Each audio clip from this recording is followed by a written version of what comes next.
Just wanted to make a quick video. I haven't been posting lately at all. Just a bunch of crap's been going on. Got another business going. This is a 2012 Ram 4500 6.7.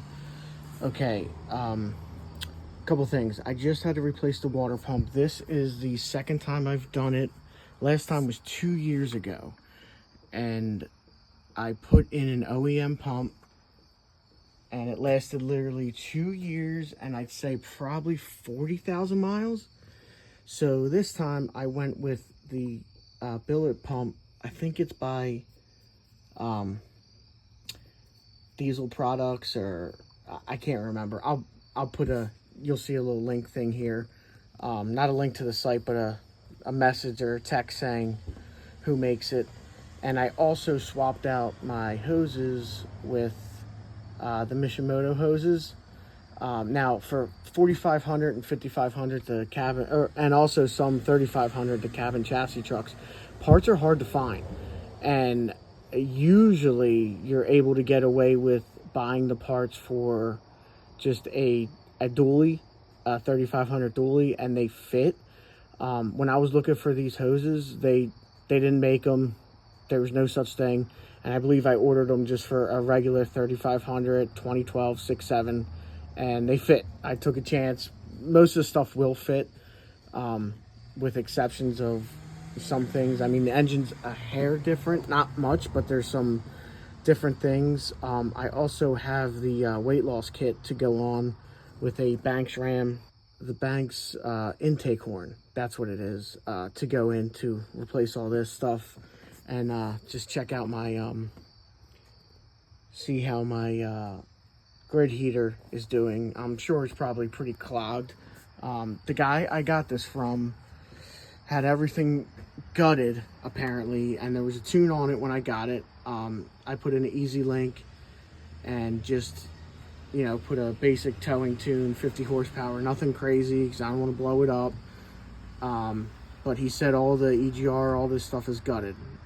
Do I believe him? I don't know. I mean, I guess we'll find out. He said the exhaust is gutted because he had it up in Maine and said that now they require commercial vehicles to have all the emissions. So he didn't have anything to put this one back together, so he had to sell it, and I was the lucky guy who got it for a really good deal. So yeah, I'll get a video of taking all that crap out. The lower, so here's a little trick. The lower, I don't know if you can see it, it's super dark out. The lower radiator hose on this truck goes right to the engine block in front of the oil filter. I thought I was gonna take the fender well out to get to it, but the easiest way was honestly, removing, I have a S&B intake box filter and thing down to, I have a Cheetah turbo because the other turbo went bad. Anyway, the easiest way to get to the water pump and that hose, I'm sorry, it is so dark you can't see anything, was basically, there's the bullet pump, you can kind of see it shiny, was basically take the intake box out, the arm out, and just move it out of your way.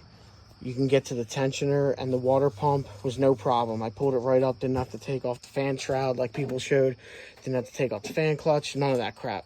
Did everything from up top, and it took me probably 35 minutes, 40 minutes max. Let me see if my flashlight's charged. Just a basic work truck, nothing crazy. Let's see if this thing's charged. Yeah, nope, not charged. Let's see if I got a flashlight somewhere. But I am impressed with the makings of the water pump is nice. Let's see, does this one work? Probably not, because yeah, why would it work?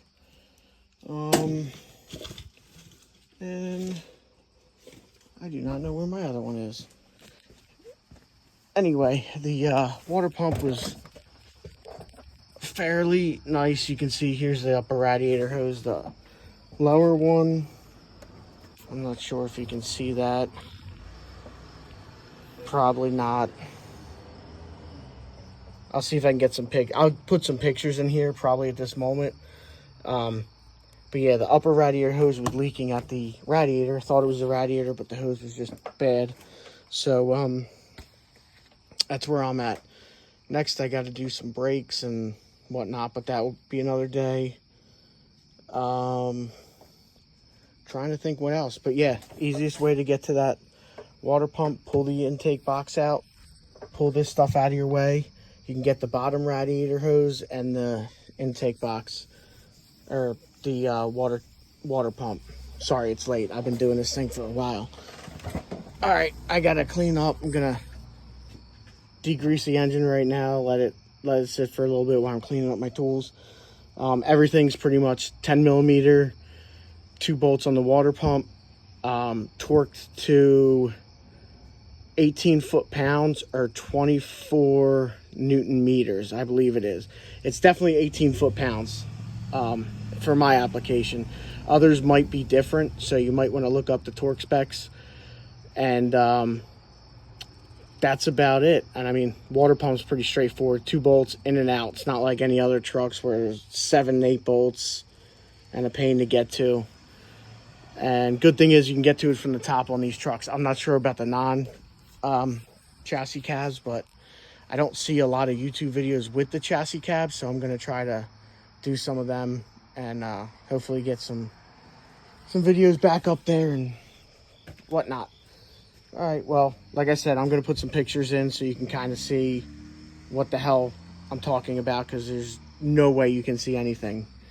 I can barely see anything. That's about it. If you have any questions, just put them down below. Let me know if you want to see more on the 4th gen 6.7s, and I'll see what else I can give you. I don't know too much about these guys because I usually do power strokes, but this is new. I also have a little Kubota excavator. It's also going to be popping in here time to time. Got to do some maintenance on that. Just picked it up. It's a tiny guy. We're going to paint it and do some different things with that. All right, well, that's it for now. Just subscribe if you like it, and then we will see you later. Thank you.